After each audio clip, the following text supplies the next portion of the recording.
Hey guys, welcome back to Clownfish TV. This is Neon. I am here with Geeky Sparkles. Hello. And could Sora AI be the kill shot for Hollywood as we've known it?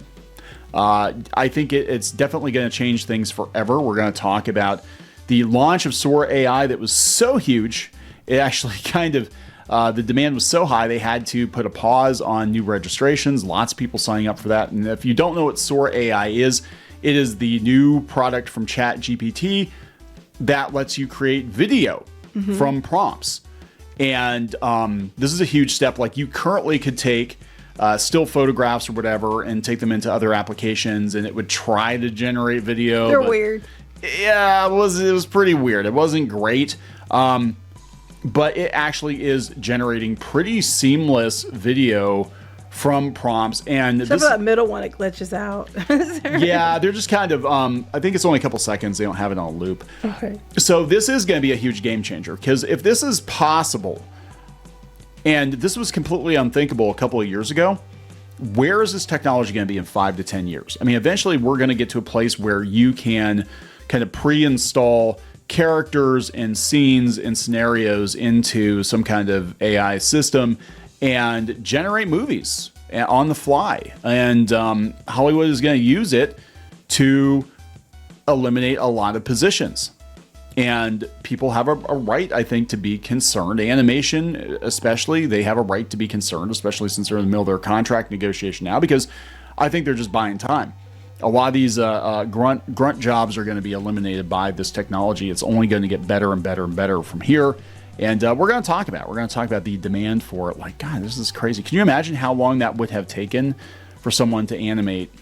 Well, the cat has two tails. The cat has two tails and probably like 7 human fingers on one paw. But you know what I'm saying? You have to look at the possibilities. Like, if we could actually get it to a point where we can work with consistent models and have it do all the drudgery, it is going to be an amazing tool for creative entrepreneurial people, but it's also going to eliminate a lot of grunt jobs. So let's talk about this. Before you get into it any further, please subscribe for more pop culture news, views, and rants. Guys, get woohoo if you do. Woohoo! Go out to clownfishminus.com. Check out our exclusive content. You can join the reef. You can also check out our merch. We got merch out there. We got some nice warm hats and mugs. And I feel like such a shill. I'm not good at selling stuff. Let's continue. Like, other people sell stuff all the time. They're like, hurry, hurry, hurry. But yeah, we got stuff out there. You guys have been awesome. Thank you so much for the support. So yeah, Sora AI launched, I think it was yesterday or today. And it's the demand is so high that they had to pause registrations for it. Dang. And this is coming from USA Today. They said, what's Sora? What is Sora, guys? Yeah, I guess if you're not paying attention, people don't know. They said it's a new artificial intelligence-driven video generator launched on Monday, and due to high demand, it's temporarily unavailable to new users.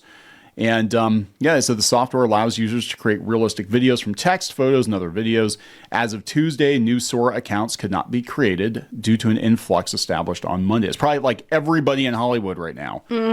It's like all over the place. All over the place. They said we're currently experiencing heavy traffic and have temporarily disabled Sora account creation. If you've never logged into Sora before, please check back again soon. So you're not even allowed to talk about Sora on Blue Sky.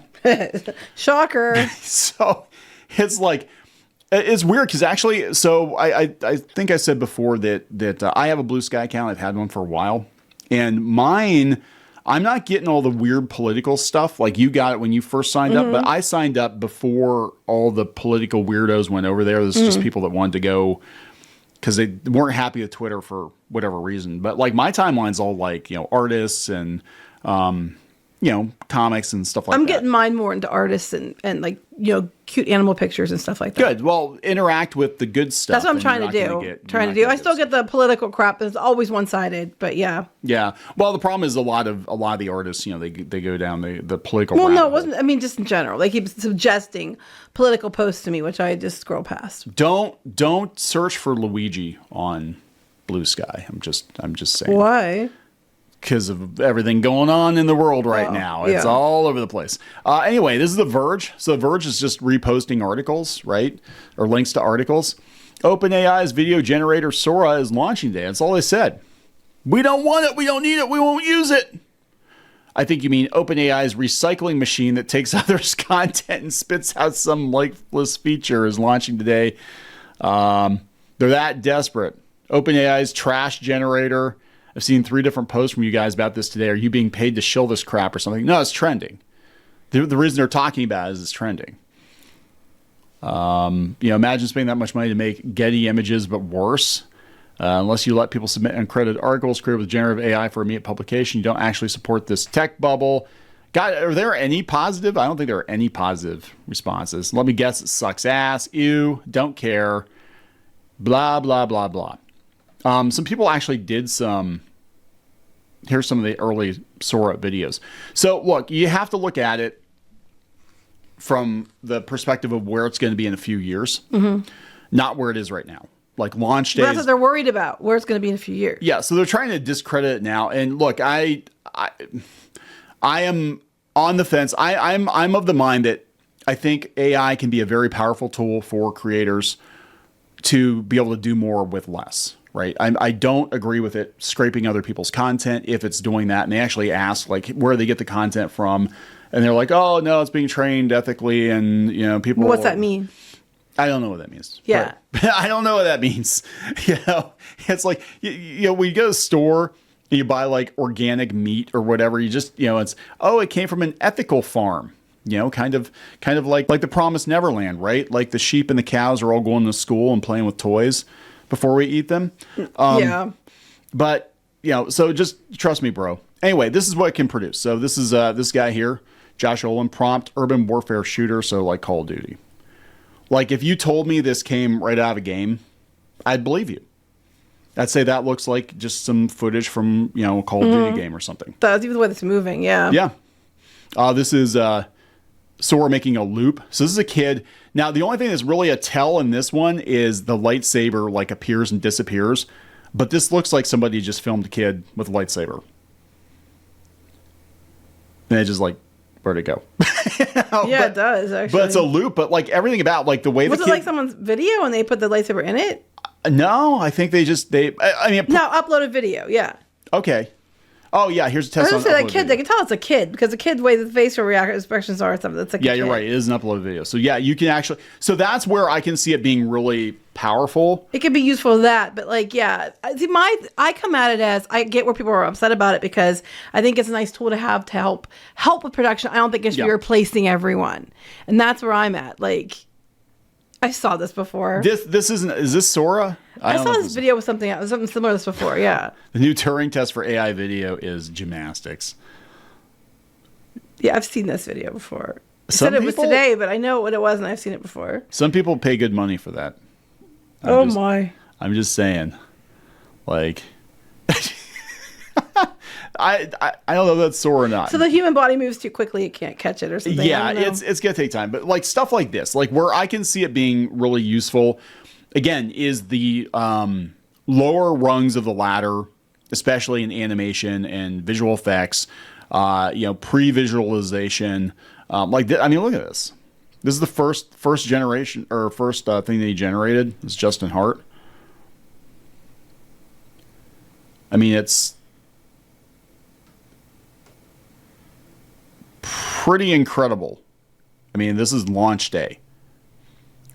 Again, where is this going to be? Because I've seen AI animation, or I can't really call it animation. I know that Gunship did a video like a year or two ago, and people, they got all kinds of backlash because it was AI, but they basically just took like still photos and then kind of blurred them together and stuff, and it was very surreal. But this is a lot more convincing.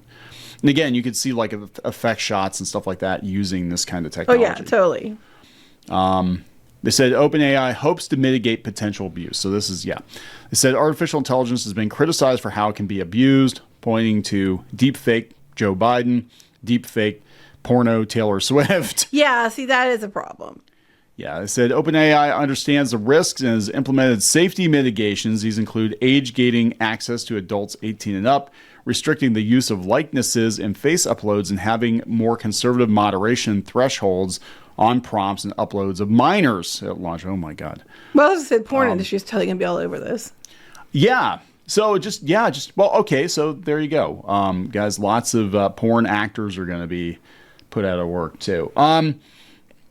You know, I don't know how this is going to completely affect Hollywood, but the one thing that they keep skirting with all the union talks is the AI. Oh, you mean issue. Like the studios keep like saying one thing and then they're like, they're pricing out they're like, we're going to give you AI protection, but then we're going to turn around and make a deal and like sell voices like 2 weeks after the fact. Loophole. And apparently the sticking point for animation right now is AI. They're basically saying we'll tell you understandably if we're gonna use it, but we're not going to give you and like tough shit. We're using AI. Deal with it. So I think what's going to happen in this case is they'll probably get their deal, and we already covered that a little bit.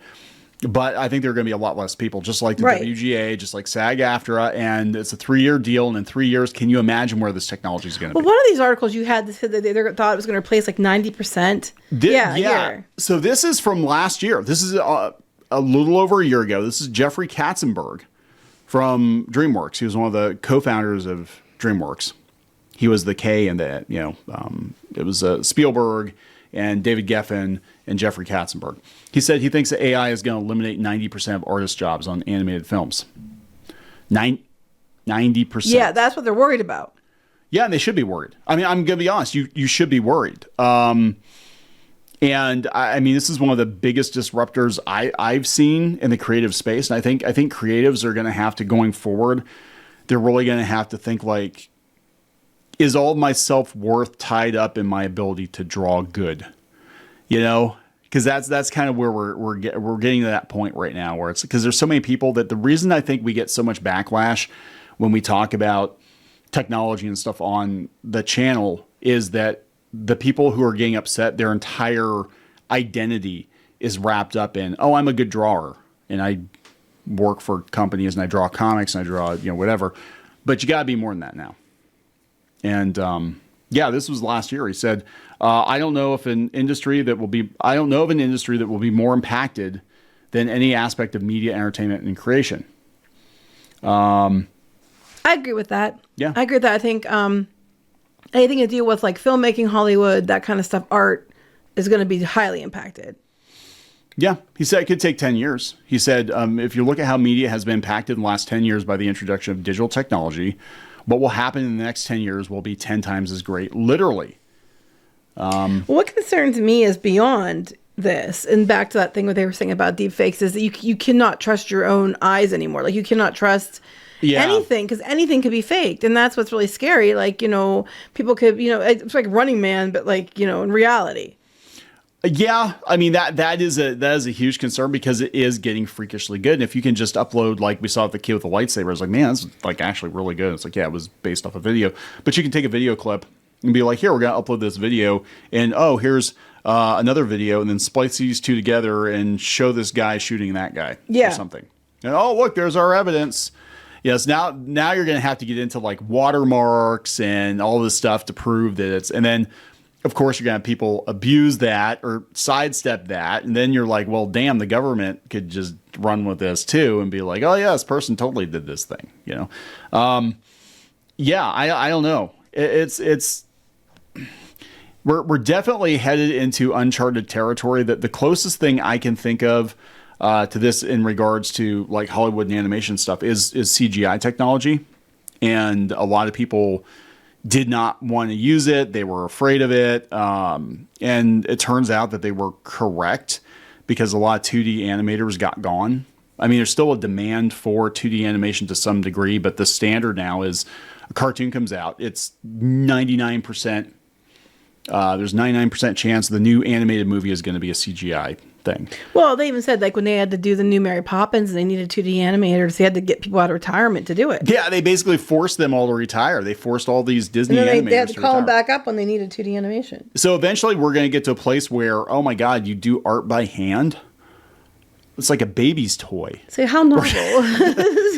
How quaint. Yeah. Artisanal art. We're gonna have Artisanal art, yes. artisanal art. We should trademark that now. Artisanal art. And then people could just put like actual, handmade art on it. Because in 10 years, it might be like, not as common as now. I think that's exactly what's going to happen. I mean, it's already kind of happening, isn't it? Because people are using more and more digital tools, myself included, to make art. They're using tablets and Photoshop and, you know what I'm saying?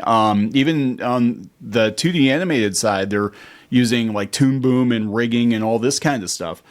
And yeah, so I think we're going to get to a place where it's going to be very quaint. Okay, well, my next question is, what if an artist, for argument's sake, taught AI to draw like them or to help make their stuff easier, but they're not copying anybody else. They're training it to draw like them, and they use it to create stuff so they can create more things with help. And how is that problematic? You know what I mean? I don't think it is if it's like, I guess, because you're like not copying anybody else. You're not putting anybody else out of work. That's my ideal. Like if I could do that tomorrow, if I could somehow train an AI to draw like me, but better, but I control everything about it, but it knows what I want. Like if I just like thumb out a page or some comic book page or something and say, here, you draw it.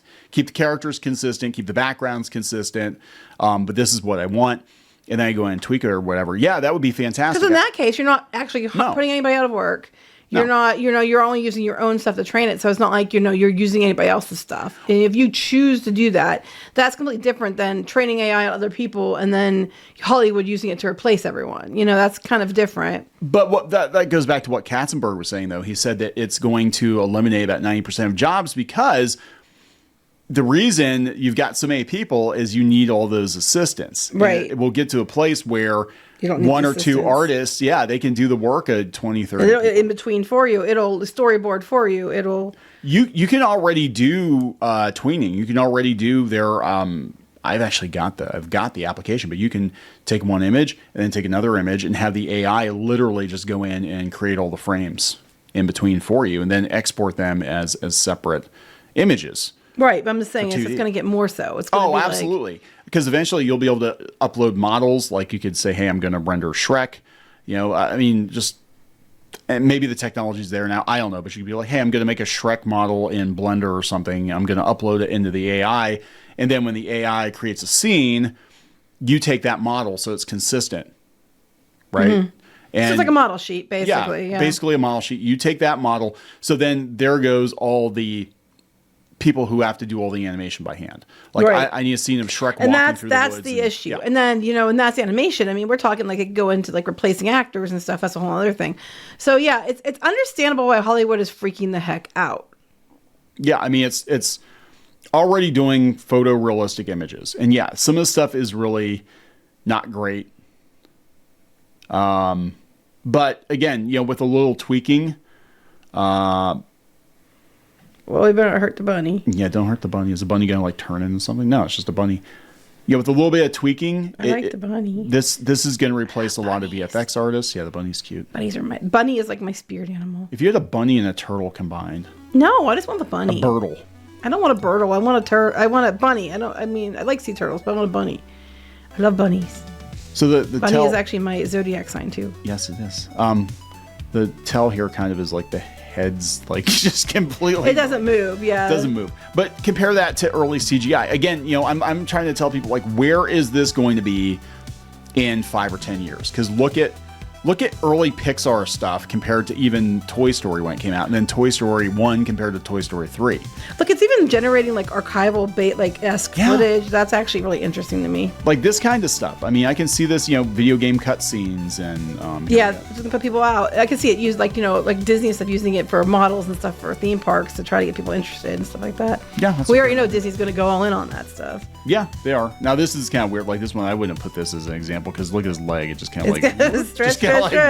It just kind of like appears. But like this kind of stuff, I mean, Coke's already, they got a lot of backlash. Oh yeah, that was weird. But they have that new Christmas commercial. Yeah, but some of these don't hit our uncanny valley as much as that would. But then they're not only like a couple seconds of footage, not like a whole rendered something. But this is like you could swear this came from like a Getty Images or something. They might be using it to train it, but Well, I know a lot of places basically, you signed over, you work with us, or we're going to go around you, Yeah. and so we'll take the money and run, kind of thing. But anyway, oh look, flying whales. I know, flying whales.